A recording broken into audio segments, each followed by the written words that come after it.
Rajahmundry rural నియోజకవర్గాన్ని అన్ని విధాలా అభివృద్ధి చేస్తున్నామని టీడీపీ సీనియర్ నేత ఎమ్మెల్యే గోరంట్ల బుచ్చయ్య చౌదరి తెలిపారు. గ్రామీణ ప్రాంతాల్లో మౌలిక వసతుల అభివృద్ధికి ప్రత్యేక ప్రాధాన్యత ఇస్తున్నామని చెప్పారు. ఇప్పటికే డ్రైనేజీ వ్యవస్థను మెరుగుపరిచి ప్రజల సమస్యలు పరిష్కరించామని పేర్కొన్నారు. త్వరలో జరిగే పుష్కరాలను దృష్టిలో పెట్టుకుని భారీగా ఏర్పాట్లు చేస్తున్నామని బుచ్చయ్య చౌదరి తెలిపారు. భక్తులకు ఎలాంటి ఇబ్బందులు కలగకుండా ఘాట్లు, రహదారులు, పారిశుద్ధ్యం, త్రాగునీరు తదితర సౌకర్యాలు అందుబాటులోకి తీసుకొస్తున్నామని చెప్పారు.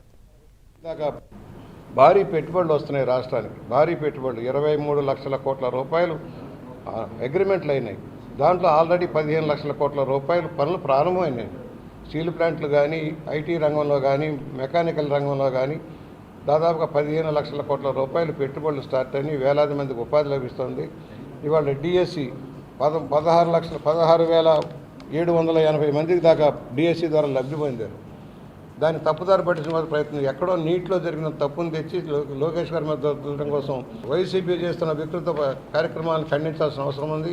ఇవాళ పవన్ కళ్యాణ్ గారు, లోకేష్ గారు, చంద్రబాబు గారు కూడా దాన్ని తీవ్రంగా ఖండించడం జరుగుతూ ఉంది.